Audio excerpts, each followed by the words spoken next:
Bismillahirrahmanirrahim. Innal hamdalillah nahmaduhu wa nasta'inuhu wa nastaghfiruh wa na'udzu billahi min shururi anfusina wa min sayyiati a'malina. May yahdihillahu fala mudilla lahu wa may yudlilhu fala hadiyalah. Wa asyhadu an la ilaha illallah wahdahu la syarikalah wa asyhadu anna Muhammadan 'abduhu wa rasuluh, amma ba'd. Rabbi shrah li sadri wa yassir li amri wahlul 'uqdatam min lisani yafqahu qawli. Rabbi zidni ilma warzuqni fahma. Allahumma inna nas'aluka ilman nafi'a wa rizqan tayyiba wa amalan mutaqabbala. Assalamualaikum warahmatullahi wabarakatuh. Apa khabar jemaah di Masjid Yusof Ishak pada hari ini? Semuanya sihat? Saya harap semua dalam keadaan yang sihat sejahtera hendaknya. Jadi bagaimana kita pada hari ini sudah bersedia untuk mengikuti pengajian kitab Fathul Bari, dan hari ini kita akan masuk kepada perbincangan hadis kita yang baru. Dan perbincangan kita pada hari ini bagi Ustazah dia adalah perbincangan yang ringkas. Kerana hadisnya pun ringkas, tak ada perkara yang complicated sangat yang perlu kita bincang secara tuntas.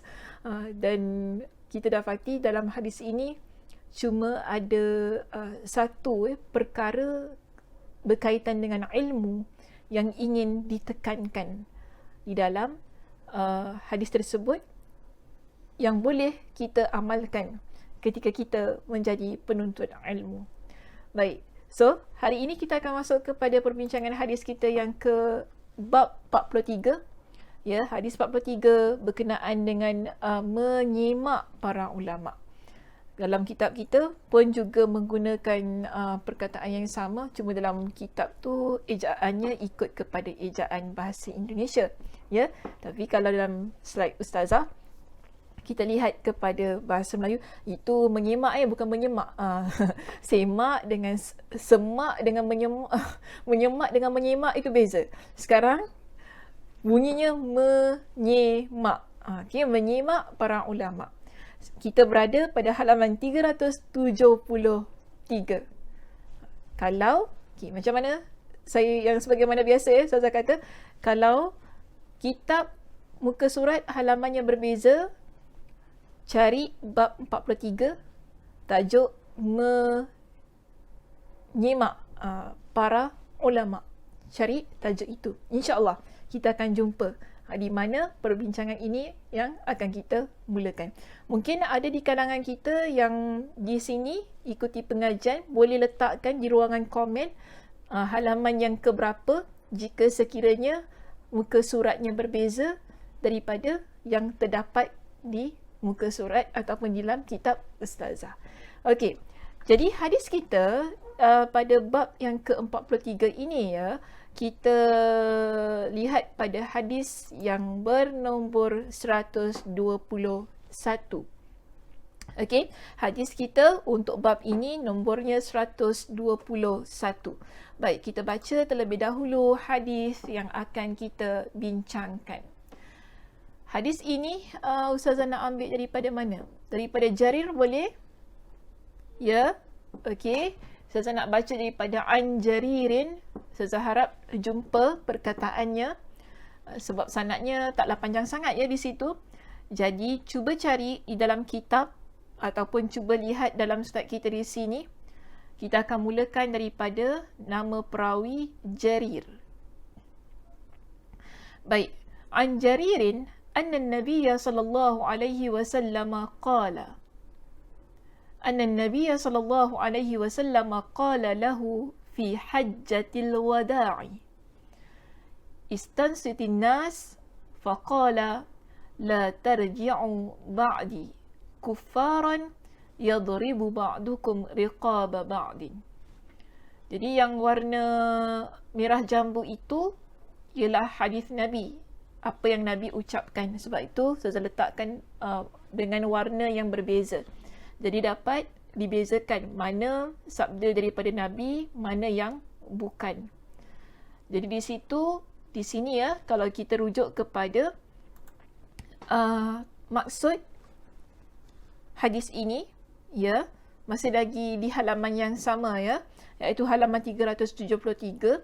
Jika kita lihat pada maksud hadis yang ringkas ini, dari Jarir, okay, sekali lagi kita cari nama perawi bernama Jarir.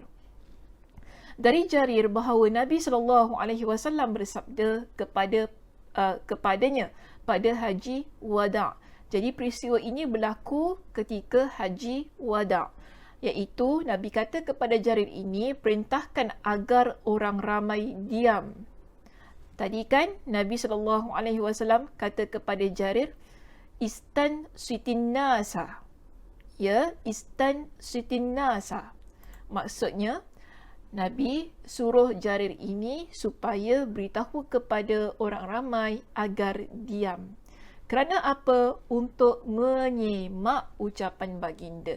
Sebab ada yang ingin Nabi SAW sampaikan. Jadi sebab itu Nabi minta kepada Jarir agar mendiamkan. Maknanya beritahu kepada mereka supaya mereka diam agar mereka dapat semak apa yang ingin Nabi sampaikan kepada mereka. Kemudian setelah itu baru Nabi sampaikan. Apa yang Nabi kata di sini? Nabi beritahu kepada mereka, la tarji'u ba'di kuffaran yadribu ba'dukum riqaba ba'din.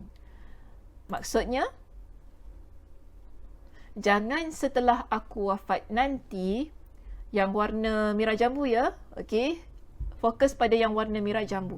Jangan setelah aku wafat nanti, kalian kembali menjadi kafir sehingga sebahagian kalian memenggal leher sebahagian yang lain, iaitu saling membunuh antara satu sama lain. Hadis riwayat Imam Al-Bukhari. Jadi ringkas hadisnya. Okay? Yang Nabi SAW sampaikan kepada mereka semua dalam ataupun pada peristiwa Haji Wada' itu tadi. Jadi di sini kalau kita rujuk kepada syarah hadisnya ya, sila buka muka surat yang berikutnya, iaitu muka surat 374. Kita akan pergi kepada perkataan babul insati lil ulama. Cari ya perkataan itu, dia ada di bahagian atas sekali, iaitu babul insati lil ulama. Maksudnya bab menyimak para ulama. Jadi apakah dimaksudkan dalam bab ini? Menyimak para ulama. Ni disebut begini, diam sambil mendengarkan apa yang mereka ucapkan.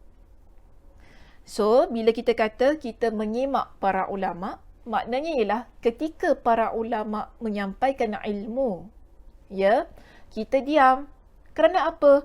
Untuk kita mendengarkan apa yang diucapkan oleh para ulama. Ataupun kita kata guru kita ketika kita belajar. Sebagaimana yang Nabi SAW perintahkan kepada mereka yang ada pada Haji Wada'. Dalam hadis ini, Nabi suruh Jarir perintahkan kepada orang ramai agar diam. Kenapa diam? Supaya bila Nabi SAW menyampaikan ilmu, mereka dapat dengar apa yang Nabi SAW ucapkan kepada mereka. So inilah yang dimaksudkan dengan bab menyimak para ulama, iaitu kita diam sambil mendengarkan ucapan yang disampaikan oleh guru yang berada di hadapan. Baik, kita pergi kepada perkataan yang berikutnya. Ada beberapa perkataan yang Ustazah skip ya. Okey, jadi sila cari perkataan ini, iaitu perkataan yadribu. Jumpa? Tak apa, cari dulu. Okey, sila cari dahulu. Jumpa ke tidak? Mudah-mudahan jumpa sebab tak jauh sangat perkataan dalam kitab ni. Okey, kita skip 1, 2, 3. 3 perkataan kita skip, kita terus masuk kepada perkataan yadribu. Baik, dalam perkataan ini, pada perkataan ini ya, maksud yadribu di sini ialah memenggal. Tadi kan ada hadis Nabi SAW. Nabi kata apa dalam hadis itu? Nabi kata, la tarji'u ba'di kuffaran yadribu. Okey, ini perkataannya. Yadribu ba'dukum riqaba ba'din. Jadi, maksud yadribu di dalam hadis Nabi ini, ya, bila kita lihat di situ, kita dapati disebut dengan satu penjelasan dengan memenggal. Baik.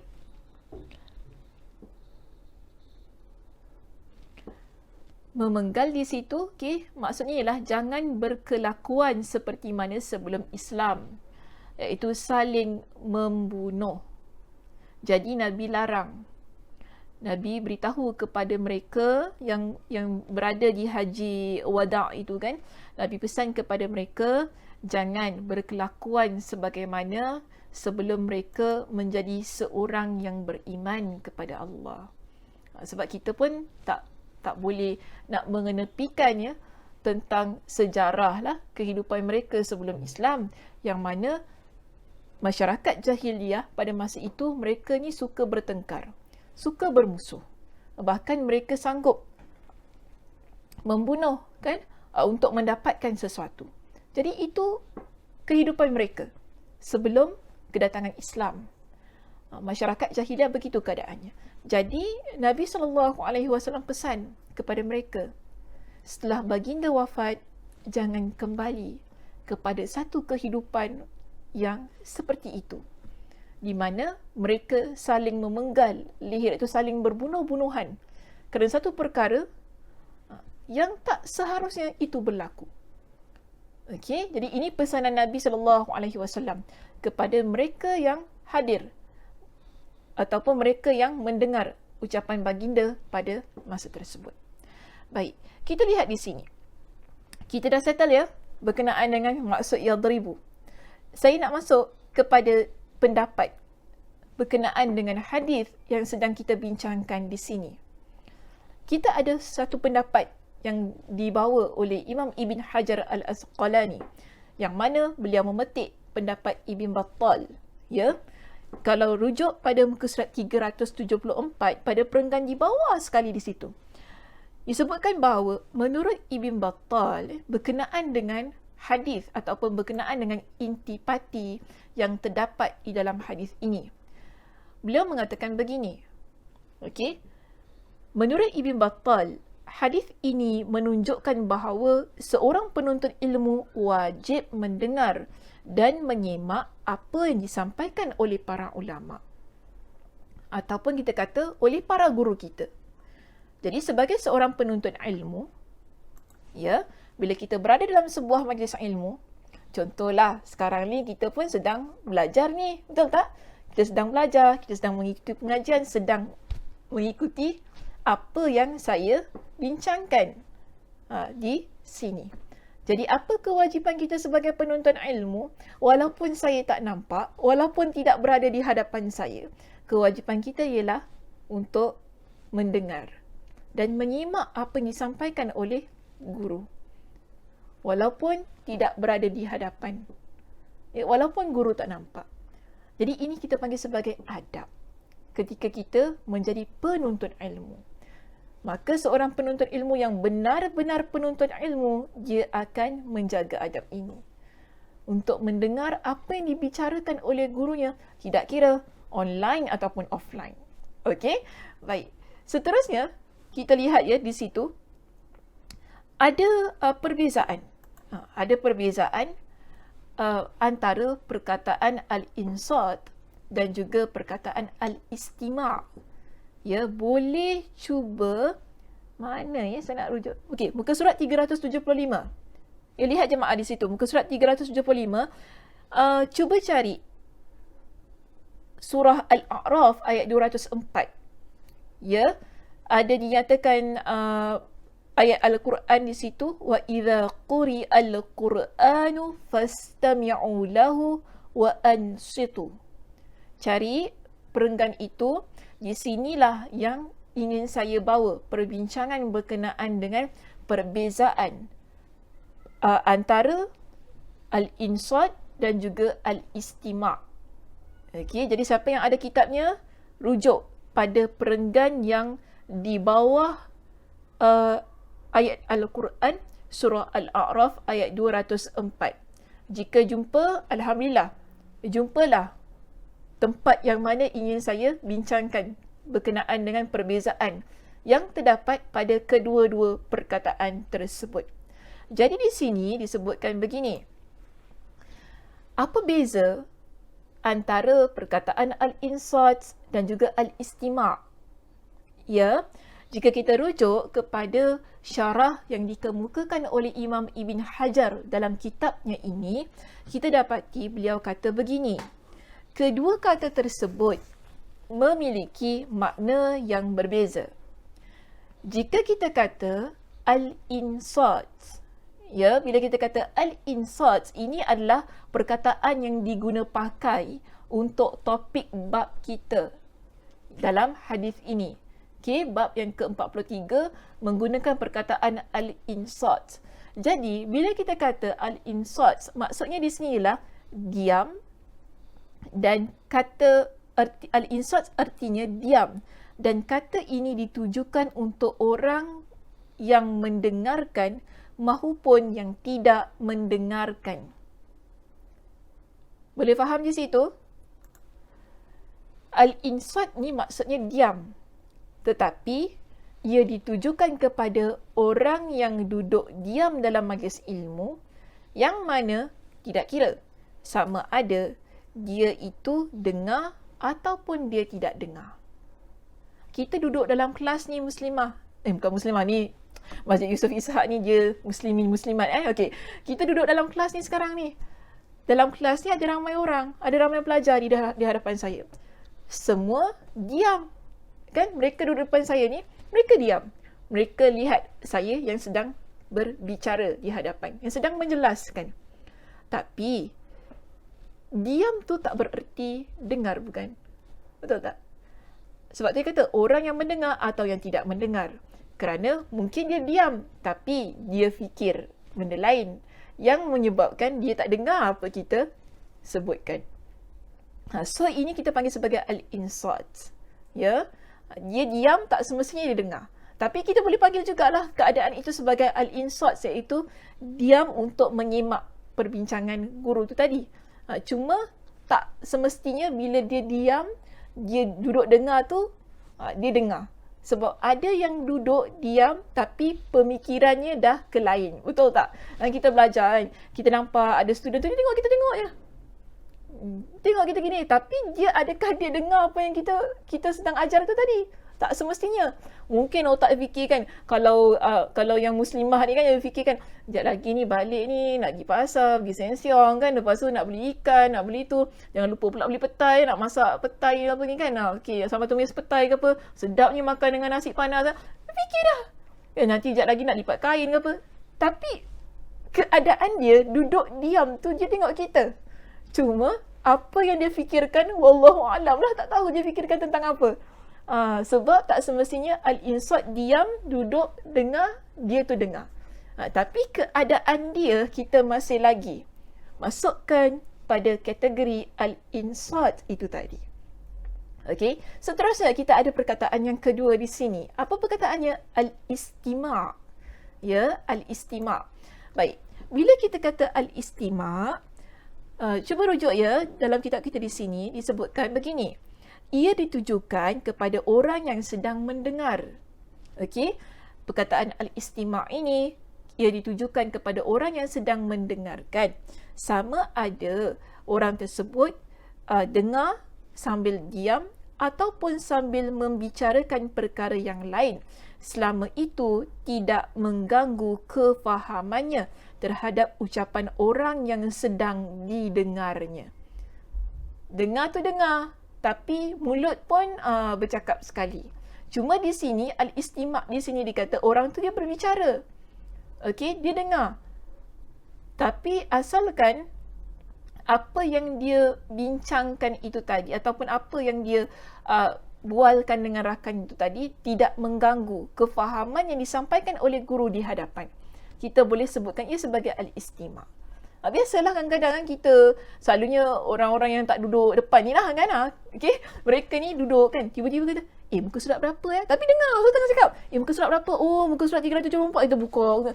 Oh, dia sini sampai sini. Padahal Ustazah kat depan sedang bercakap. Tapi dia dengar tu dengar. Cuma ada juga perbualan yang sedang dia bicarakan dengan temannya di sebelah. kan? Tapi asalkan apa yang dia bincangkan ataupun apa yang dia ucapkan tadi, dia bukan perkara yang mengganggu kefahamannya. Dia cuma cakap itu sajalah. Kan bincang sikit-sikit, muka surat berapa, cari muka surat. Dah sampai sini ya, itu saja. Taklah bincang lebih-lebih kan. Kalau bincang lebih-lebih, kita tak panggil ia sebagai al-istima'. Itu maknanya dia pun nak jadi ustazah juga kat depan, dan dipersilakan ke hadapan jika begitu keadaannya. Okey, orang berbual kat depan, dia pun nak berbual kat depan kan. Okey, itu masalah juga kadang-kadang ada student, ada pelajar yang begitu. Baik, jadi kalau kita rujuk ya di sini, ada pendapat daripada Sufyan Ats-Tsauri yang mana beliau mengatakan begini.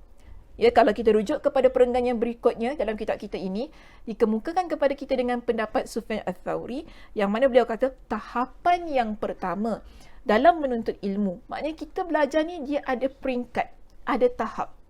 Jadi kalau kita rujuk kepada pendapat Sufyan Ats-Tsauri rahimahullah, beliau kata orang yang belajar pada tahapan yang pertama dalam menuntut ilmu adalah al-istima'. Dia dengar. Ini menurut kepada pendapat Sufyan Ats-Tsauri ini, iaitu kita dengar, kemudian al-insat, kita diam. Kita dengar kena diam ya.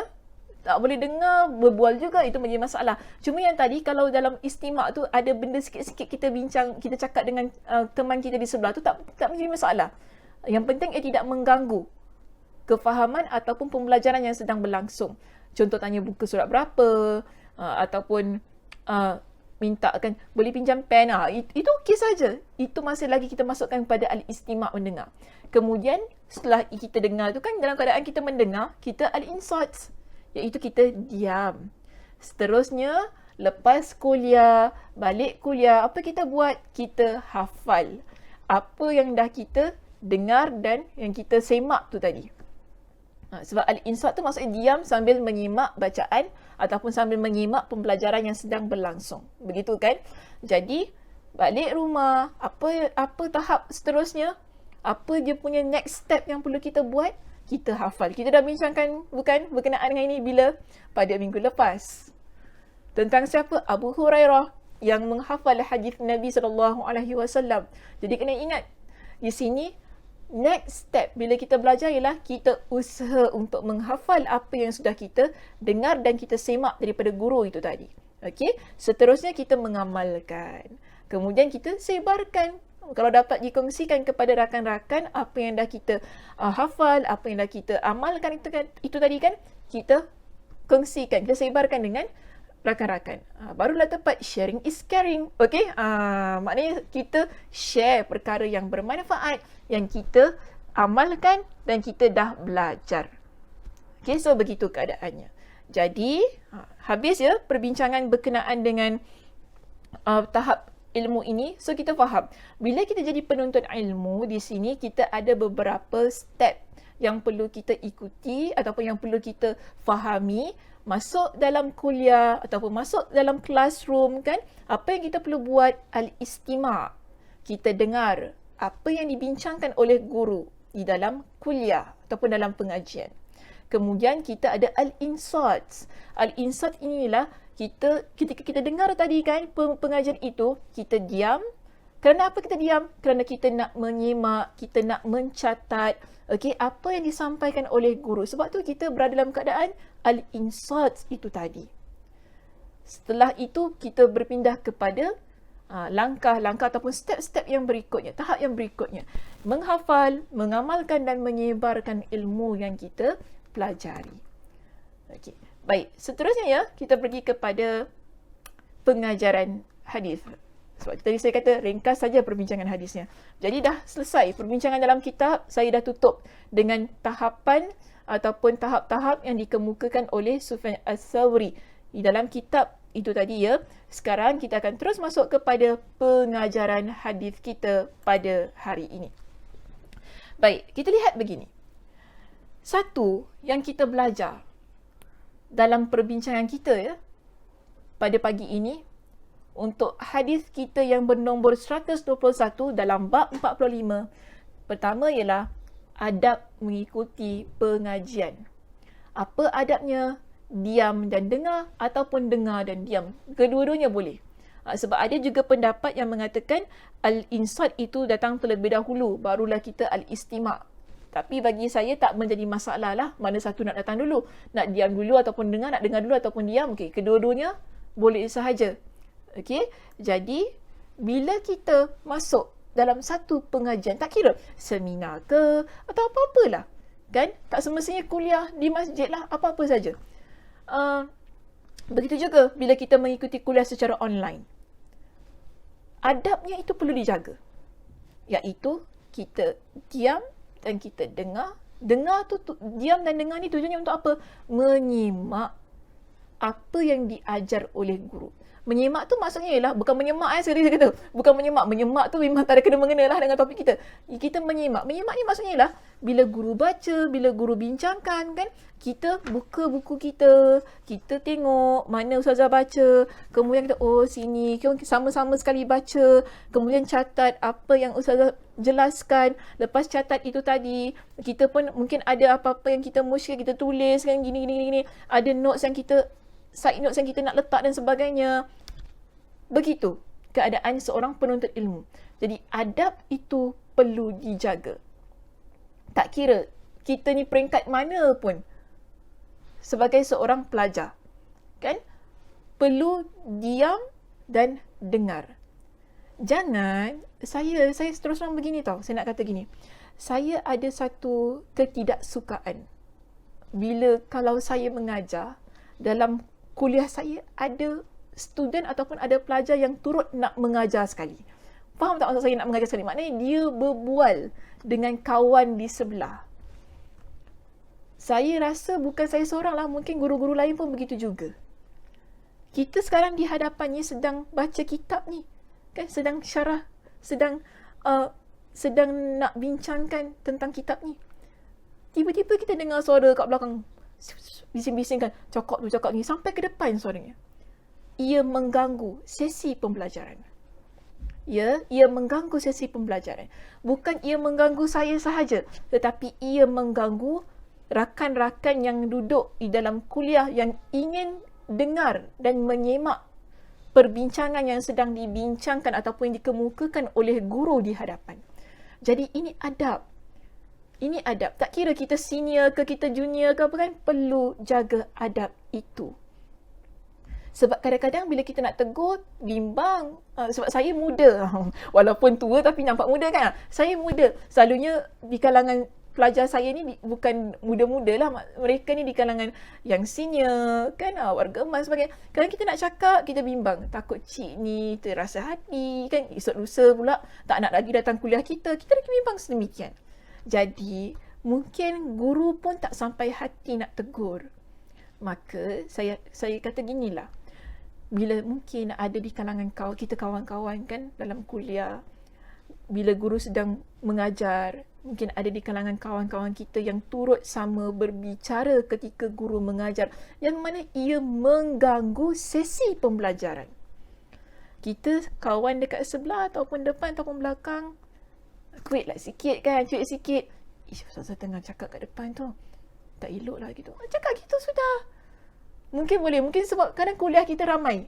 Kan kuliah kita ramai, so kita tak dapat nak jangkau. Kita pun tak tahu siapa yang sok-sok kat belakang tu kan, yang dengar sampai ke depan tu, yang buat kita rasa terganggu. Kita nak tegur pun takut nanti orang kata, ustazah ni muda-muda nak tegur kita. Mungkin ada cik-cik yang macam gitu kan, susah juga kita ni.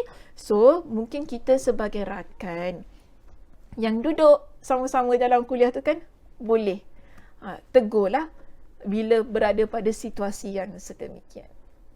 Baik, kenapa penting kita diam dan mendengar perbincangan yang sedang dibincangkan oleh guru di hadapan, ataupun sesiapalah guru mana-mana, ustazah apa kan, ketika dalam kuliah. Kenapa? Baik, kita lihat di sini. Ada pengajaran kedua yang tidak boleh kita ketepikan, iaitu bila kita diam dan mengajar, ianya akan menghasilkan kefahaman dalam pembelajaran. Ya, sebab itu penting. Bila guru mengajar, dengar betul-betul apa yang guru sampaikan. Ya, kadang-kadang kita ni pun masalah juga.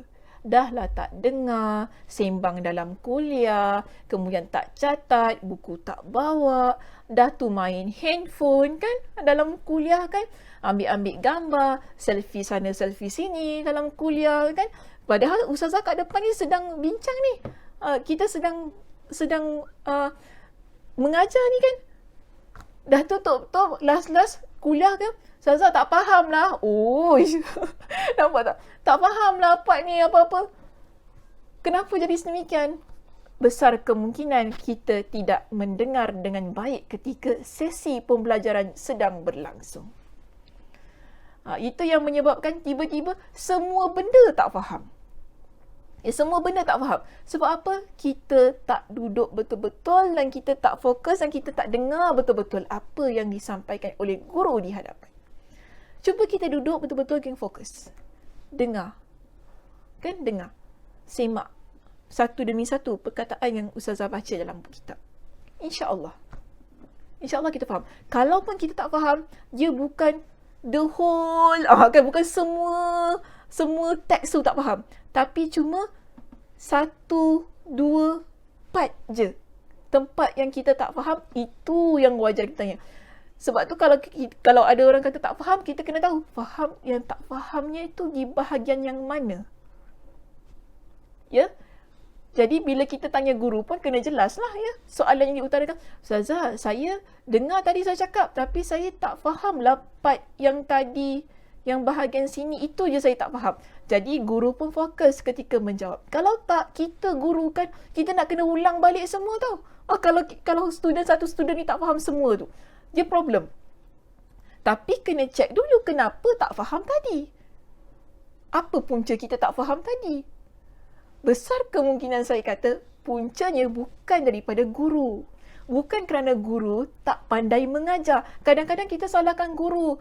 Dia kata, tak pandai mengajar lah Saudara Sakinah ni, tak faham aku satu benda, aku tak faham apa dia cakap. Bukan guru yang tak pandai mengajar.